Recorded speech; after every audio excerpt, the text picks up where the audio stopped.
Hello मेरे प्यारे बच्चों, कैसे हो आप सब। आज मैं आई हूँ एक और नई कहानी के साथ जिसका नाम है हाउसवाइफ। और अगर आपने मेरे चैनल को सब्सक्राइब नहीं किया है तो प्लीज़ लाइक, शेयर और सब्सक्राइब कीजिए ताकि मैं आपको ऐसे ही और मज़ेदार कहानियाँ सुनाती रहूँ। मॉर्निंग की रश। निशा की सुबह रोज़ एक तरीके से होती थी। अलार्म की आवाज़ होती थी और फिर उसके साथ एक छोटी सी लड़ाई। बस 5 मिनट और, वो हमेशा सोचती थी, लेकिन वक्त कभी रुकता नहीं। किचन में जाते ही चाय का पानी का चढ़ा देती थी और सोचती आज का दिन बिजी होने वाला है। उसने अपने आप से कहा, रोहन, उसका पति और 2 बच्चे आर्यन और तारा, सबको टाइम पर तैयार करना होता था। माँ, मेरा व्हाइट शर्ट कहाँ है? आर्यन चिल्लाते हुए आया। आर्यन, तुम्हारा कपबोर्ड चेक किया? निशा ने पूछा, लेकिन वो ऑलरेडी शर्ट ढूंढने में लग गई थी। तारा अपनी पोनीटेल के साथ झुंझला रही थी और रोहन ब्रेकफास्ट टेबल पर अपने फ़ोन में बिजी था। रोहन, एक बार बच्चों के साथ हेल्प कर लो, निशा ने कहा। रोहन ने सिर्फ हाँ 1 मिनट बोला, जो कभी 1 मिनट का होता ही नहीं था। सबके स्कूल और ऑफिस जाने के बाद घर में एक अजीब सा सन्नाटा छा गया। निशा ने एक कप चाय बनाई और बालकनी में बैठ गई। कितना सुकून है, उसने सोचा।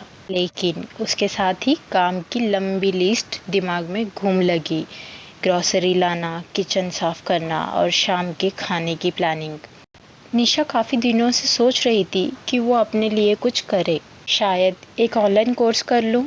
उसने अपने दोस्त पूजा से बात की थी, लेकिन अपने सपने और घर की रिस्पॉन्सिबिलिटी के बीच का बैलेंस बनाना उसके लिए मुश्किल लगा था। पूजा तो बोल रही थी कि एक कुकिंग व्लॉग स्टार्ट करूं। निशा ने मुस्कुराते हुए सोचा, उसके खाने की तारीफ तो हर कोई करता था। बालकनी के उस सुकून भरे लम्हे ने निशा ने एक और सोचा, कितना अजीब है, मैं अपने ही सपने को छोटा समझने लगी हूँ। लेकिन आज के बाद ये नहीं होगा। उसका मन अब कुछ नए प्लान बनाने लगा था। और इस तरह लंच के बाद निशा ने थोड़ा टाइम अपने लिए रखा।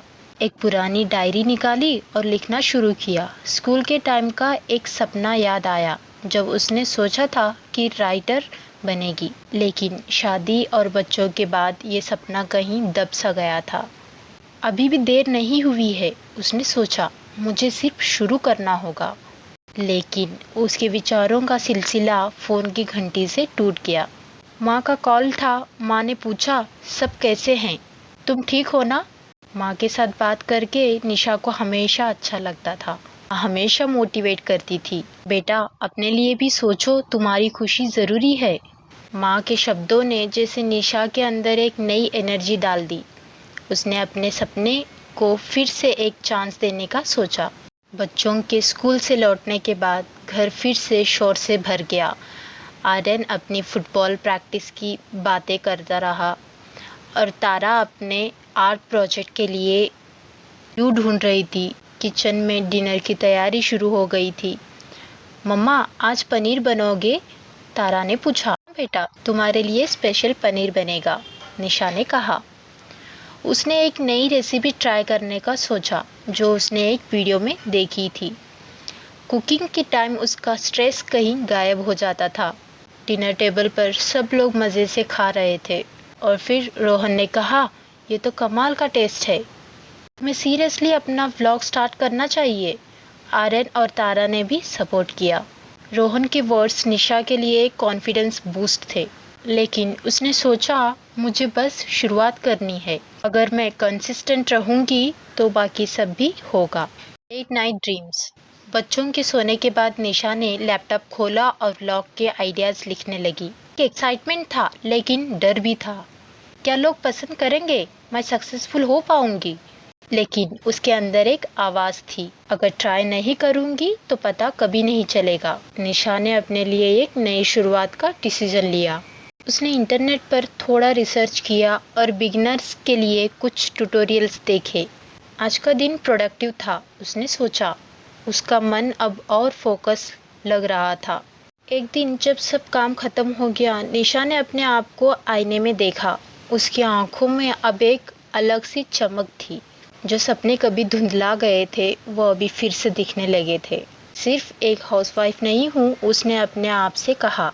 मैं एक क्रिएटर हूँ, एक ड्रीमर हूँ और सबसे ज़रूरी बात, मैं अपने बच्चों और अपने लिए एक रोल मॉडल बन सकती हूँ। मैंने सोचा कि कैसे एक हाउसवाइफ की लाइफ सिर्फ घर तक सीमित नहीं होती।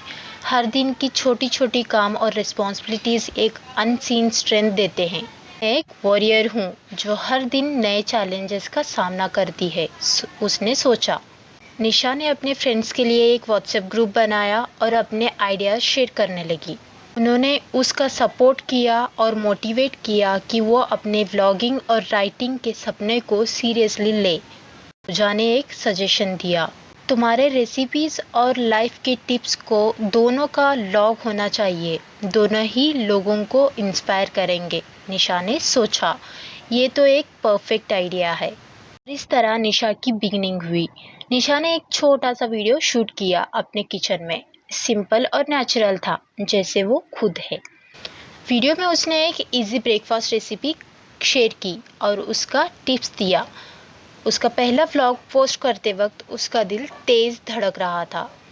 क्या रिस्पॉन्स मिलेगा, उसके दिमाग में चल रहा था।